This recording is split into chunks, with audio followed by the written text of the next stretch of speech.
Welcome back to Hindi medium easy learning channel. कैसे हो आप सब? आई होप आप सब अच्छे होगे, आपकी पढ़ाई भी अच्छी चल रही होगी और मेरी एक्सप्लेनेशन समझ भी आ रही होगी। तो लास्ट के वीडियो में हम लोगों ने ये पॉल्यूशन चैप्टर जो प्रिवेंटिंग इन्वायरमेंट है, चैप्टर नंबर 1 सोशल साइंस का, इसको हमने स्टार्ट किया था।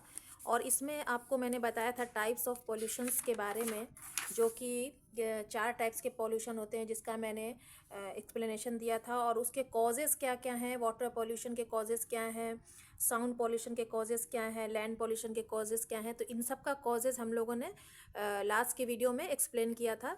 तो और आज के इस वीडियो में हम लोग क्या करेंगे, हमने तो ये कॉज देख लिया था, पढ़ लिया था कि इसके कॉजेज़ क्या हैं, लेकिन इससे हमें बचना कैसे है, इसे हमें बचाना कैसे है, मतलब पॉल्यूशन को ख़त्म कैसे करना है।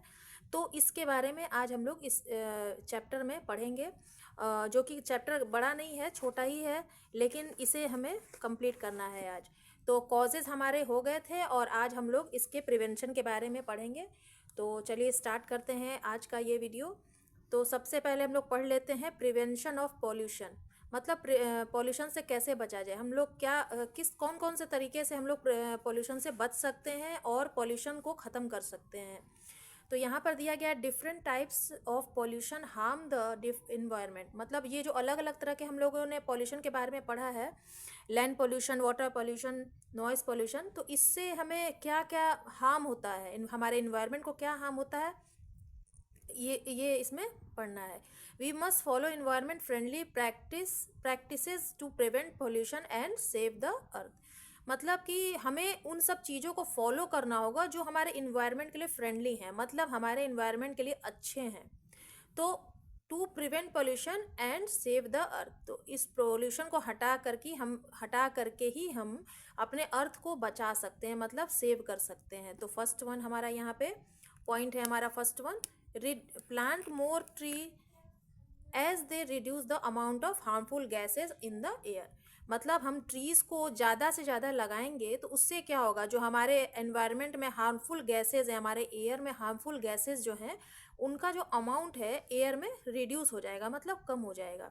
सेकेंड पॉइंट है हमारा, reduce the use of fertilisers and pesticides and adopt organic waste of farming, means हमें जो फर्टिलाइज़र्स यूज़ करते हैं खेती करने में, जो एग्रीकल्चर में पेस्टिसाइड्स का यूज़ करते हैं, तो उससे क्या होगा, इन सब वेस्ट को हटाकर हम क्या कर सकते हैं, पोल्यूशन को रिड्यूस कर सकते हैं।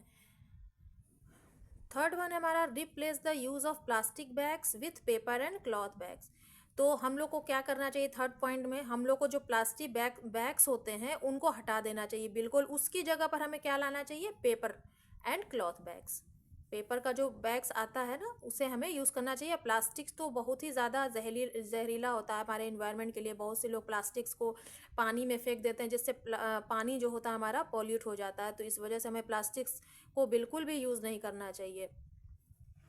Always dispose of garbage in beans, हमें क्या करना चाहिए, जितना भी कचरा होता है, हम लोग रास्ते में जाते हैं तो इधर उधर सड़क पर फेंक देते हैं, तो हमें क्या करना चाहिए, हमें उसे बिन्स में डालना चाहिए। Do not throw waste in the open और इन वाटर बॉडीज़, हमें कभी भी वेस्ट को इधर उधर नहीं फेंकना चाहिए और इन्हें पानी में नहीं फेंकना चाहिए। इससे क्या होगा, इधर उधर हम फेंकेंगे तो सड़कों पर पॉल्यूशन बढ़ेगा, मच्छर मक्खी लगेंगे, जिससे हमारा वातावरण, इन्वायरमेंट जो है पॉल्यूट हो जाएगा। वाटर बॉडीज़ का मतलब है हम पानी में फेंक देंगे अगर कोई भी गार्बेज वगैरह, तो हमारा पानी गंदा हो जाएगा। जो पानी सबके घरों में आता है वो गंदा पानी जाने लगेगा, जिससे पानी प्रदूषित होगा, पॉल्यूट होगा, और वही पानी हम लोग पियेंगे तो हमें तरह तरह की बीमारियाँ लग जाएंगी। तो इस वजह से हमें वेस्ट को हमेशा बिन्स में फेंकना चाहिए। लास्ट हमारा फिफ्थ वन है, ensure that we limit the use of loud speakers and do not honk unnecessarily, means हमें इस बात का हमेशा ध्यान रखना चाहिए कि हमें लिमिट में लाउड स्पीकर जो रास्ते में मंदिरों में लगे रहते हैं, तो उससे क्या होता है, अगर तेज़ी से अगर हम सॉन्ग को बजाते हैं, लाउड स्पीकर बजाते हैं, तो इससे क्या होता है, साउंड पोल्यूशन। तो उससे हमें लिमिट में रखना चाहिए, मतलब कम करके बजाना चाहिए। And do not honk unnecessarily, हॉन्क का मतलब जो गाड़ी में हॉर्न होता है ना, उसे बजाते हैं, उसे हॉन्क कहते हैं। तो अननेसेसरली हॉन्क नहीं करना चाहिए, मतलब कि जहाँ ज़रूरत है आप वहाँ हॉन्क कर सकते हैं। तो इससे क्या होगा, साउंड पोल्यूशन, नॉइज़ पोल्यूशन जो है वो ख़त्म हो जाएगा। अब हम बढ़ते हैं नेक्स्ट पेज पे।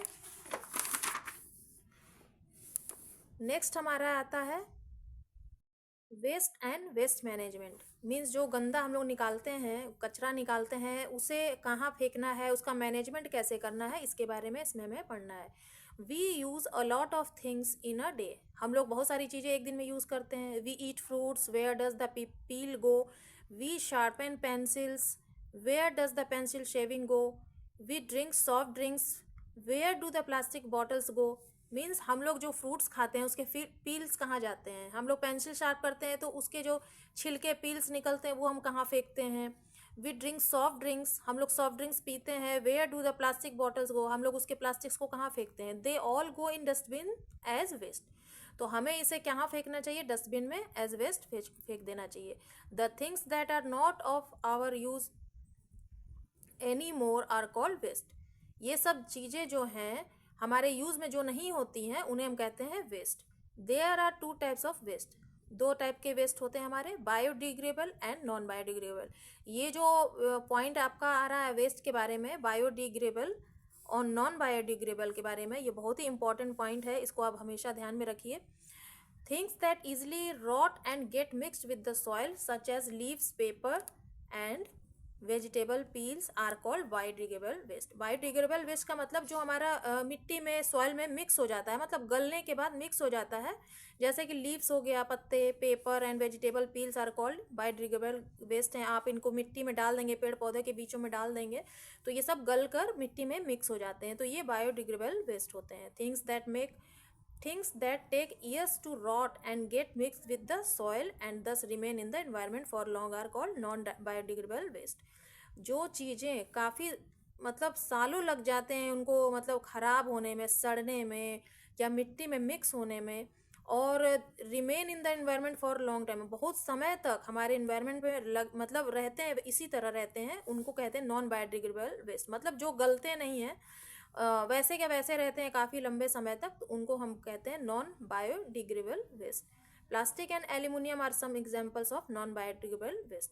तो प्लास्टिक तो गलता नहीं है, एल्यूमिनियम जो है हमारा गलता नहीं है, ये सब तो प्लास्टिक बहुत ही एक मतलब स्ट्रेचेबल थिंग होती है जो गलती नहीं है। एल्यूमिनियम जो कि एक एलिमेंट है, इसे भी नहीं गलाया जा सकता है, तो ये सब जो है नॉन बायोडिग्रेडेबल वेस्ट है। When waste is not dispose of properly, मतलब जो वेस्ट है आसानी से डिस्पोज नहीं होता, गलता नहीं है। इट कॉजेज पॉल्यूशन, ये क्या करते हैं, पॉल्यूशन फैलाते हैं, ये पॉल्यूशन का कारण होते हैं। Thus we must collect, treat and dispose of our waste properly. इसीलिए हमें ज़रूरी होता है कि हम वेस्ट को प्रॉपर तरीके से कलेक्ट करें और उसे डिस्पोज करें। The practice of collecting, treating and disposing of waste properly is called waste management. तो इसी प्रैक्टिस को, इसी अभ्यास को, कि हम किसी भी वेस्ट को कलेक्ट कर रहे हैं, उसको तरीके से रख रहे हैं और उसे डिस्पोज कर रहे हैं, वेस्ट को प्रॉपरली तरीके से हम उसे मतलब कचरे के डिब्बे में डाल रहे हैं, इसे हम कहते हैं waste management. The following are some methods of disposing waste. अभी हम लोग नीचे पढ़ेंगे कि कौन कौन से मेथड से हम वेस्ट को डिस्पोज कर सकते हैं। तो यहाँ पर देखिए पहला पॉइंट हमारा यहाँ आ गया है dumping. Dumping of waste in an open area in the outskirts. Outskirts का मतलब होता है शहर से बाहर, मतलब थोड़ा दूरी पर, मतलब कि जहाँ पॉपुलेशन नहीं है वहाँ पर, उसको कहते हैं आउटस्कर्ट्स। वहाँ पे क्या करते हैं, जो इतना वेस्ट होता है वहाँ पे गड्ढे वगैरह अगर होते हैं तो वहाँ पर वेस्ट को डंप कर दिया जाता है ओपन एरिया में, ताकि वो धूप से, पानी से गलते रहेंगे तो मिट्टी में वो मिक्स हो जाएंगे। सेकेंड पॉइंट है landfill, dumping of solid waste in deep ditches. जैसा कि मैंने अभी बताया, डंपिंग का मतलब, डंपिंग जो होती है ना, ये डीप डिचेस में ही होती है, in the ground and covering the ditches with soil. तो उन डीप डिचेस में क्या करते हैं, ये वेस्ट को डाल देते हैं और ऊपर से कवर कर देते हैं विथ सॉइल। इससे क्या होता है, जो वेस्ट होता है ना, गल जाता है। Solid waste. थर्ड वन है हमारा burning, collecting waste at one place and burning it. हमें क्या करना चाहिए, कलेक्ट करके वेस्ट जो हमारा बर्न करने वाला है, उस वेस्ट को कलेक्ट करने के बाद एक जगह पे उसे बर्न कर देना चाहिए।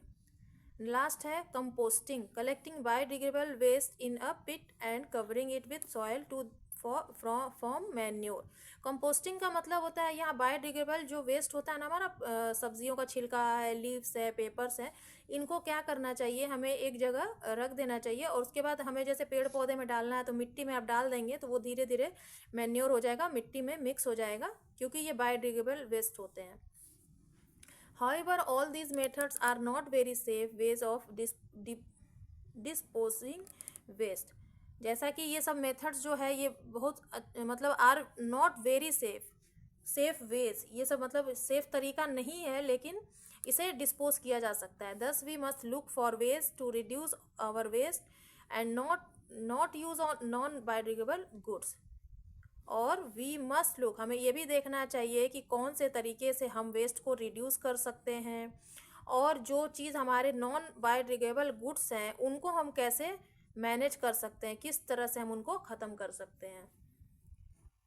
नेक्स्ट आता है हमारा 3RS. यहाँ पर आप ये जो RS लिखा है इसका मतलब पैसा नहीं होता है. 3RS का मतलब बहुत से बच्चे शायद समझ रहे होंगे 3RS का मीनिंग. तो यहाँ पर 3RS का मीनिंग होता है रिड्यूस, रीयूज, रिसाइकल. तो the most efficient way of managing waste is to follow the 3RS, reduce, reuse and recycle. तो हमें क्या करना है कि वेस्ट मैनेजमेंट के लिए हमें ये 3 तरीका अपनाना है. ये एफिशिएंट वे है.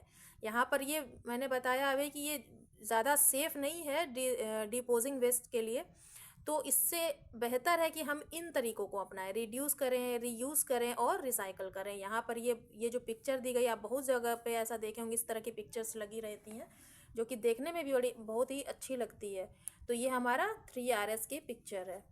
तो अब रिड्यूस के बारे में पढ़ लेते हैं, कैसे हमें रिड्यूस करना है. It means that we must buy only what we really need and use it to the fullest before throwing it away. तो हमें इसका मतलब ये है कि हमें उन्हीं चीज़ों को बाई करना चाहिए मार्केट से जिसका हमें रियल में यूज़ है, ज़रूरत है, और यूज़ हमें बहुत ही अच्छे तरीके से करना चाहिए, तब उन्हें हमें फेंकना चाहिए. This will reduce the amount of waste we create. तो ये क्या होगा, अगर आप अच्छे से यूज़ करेंगे, बहुत से लोग क्या करते हैं थोड़ा सा खाते हैं और फेंक देते हैं.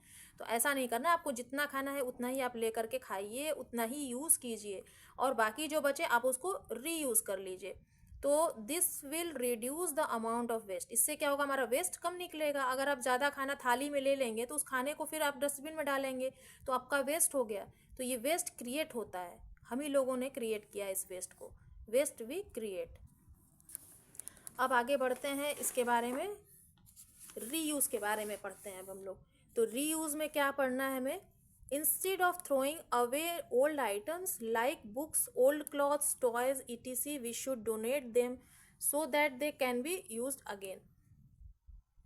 जैसा कि instead of throwing away old item, जैसा कि मान लीजिए आपके पास पुरानी बुक्सेस पड़ी हैं, ओल्ड चीज़ें पड़ी हैं, जैसे पुराने कपड़े हैं, पुरानी बुक्स हैं, पुराने टॉयज़ हैं, ये सब आपके पास कभी कभी जमा हो जाते हैं. तो हम लोग क्या करते हैं, डस्टबिन में डाल देते हैं.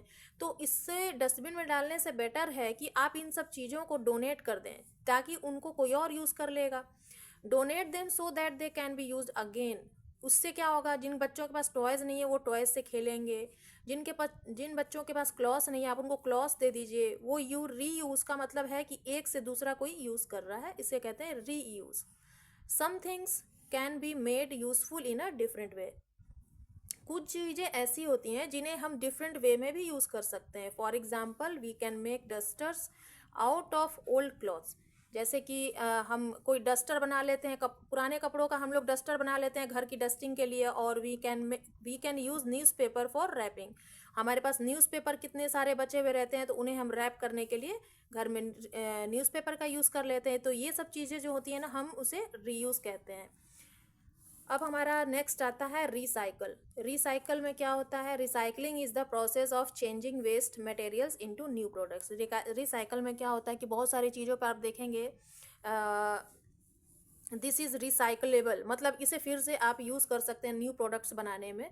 तो इस प्रोसेस को कहा जाता है recycle. Recycling is the process of changing waste. जो हमारा वेस्ट निकलता है तो उस वेस्ट से हम एक नया प्रोडक्ट बनाते हैं जिससे वो नया मटेरियल बनके तैयार होता है, इसे कहते हैं recycle. Some of the things such as paper, metallic cans and glass bottles can be recycled. कभी कभी आपने देखा होगा पेपर्स जो हैं, मेटेलिक कैंस होते हैं जो कोल्ड ड्रिंक के आते हैं, एंड ग्लास बॉटल्स जो होते हैं वो सब रिसाइकल हो जाते हैं और उन पे लिखा भी होता है. While disposing of garbage, we should collect the recyclable things separately and give them away to a recycling center. हमें क्या करना चाहिए कि जो भी हमारा डिस्पोजिंग गार्बेज है उसे हमें कलेक्ट कर लेना चाहिए, एक पैकेट में कलेक्ट कर लीजिए और उसे क्या कीजिए अलग रख दीजिए, ताकि जब भी आप जाएं तो इकट्ठा आप करके ले जाएं और वहाँ रिसाइकलिंग सेंटर जहाँ पे भी हो आप वहाँ दे सकते हैं। तो उससे क्या करेंगे वो लोग, एक नया प्रोडक्ट बनकर तैयार हो जाता है अगर आप दे देते हैं तो। Some products have recycled written on them, so we should buy such item. कुछ प्रोडक्ट्स ऐसे होते हैं जो रिसाइकल्ड होते हैं और उन पर लिखा भी होता है, तो हमें ऐसे आइटम्स को खरीदना चाहिए। तो ये जो चैप्टर है हमारा पॉल्यूशन और 3Rs का, रिसाइकल, रीयूज़ और रिड्यूस का, तो ये जो चैप्टर है इसमें हम लोगों ने कंप्लीट कर लिया है। वेस्ट मैनेजमेंट, वेस्ट, ये सब जो है इस चैप्टर में हमारे पॉल्यूशन से रिलेटेड था, हमारे इन्वायरमेंट से रिलेटेड था। तो इस चैप्टर को हम लोगों ने आज कंप्लीट कर लिया है। तो मुझे पूरी उम्मीद है ये चैप्टर आपको बहुत ही अच्छे से समझ में आया होगा। आप एक बार फिर से इसे रिपीट करके इसको पढ़ेंगे तो बहुत ही ज़्यादा अच्छे से समझ में आएगा। और जो मैंने अभी 3Rs के बारे में बताया है ये आप घर में भी सोच समझ कर इस तरह से करेंगे तो आपको बिल्कुल समझ में आएगा कि आपने चैप्टर में क्या पढ़ा है। तो आई होप आपको ये एक्सप्लेनेशन समझ में आ गई होगी। यहाँ पर नीचे देखिए की टर्म्स दिया हुआ है जो कि बहुत ही इंपॉर्टेंट होता है और एग्जाम्स में ये 1 मार्क्स के आते हैं कि पॉल्यूटेंट्स किसे कहते हैं, पॉल्यूशन क्या होता है, वेस्ट क्या होता है, वेस्ट मैनेजमेंट कैसे होता है। आप इनको सिंपल मीनिंग में इस तरह से समझा सकते हैं और आप मार्क्स गेट कर सकते हैं।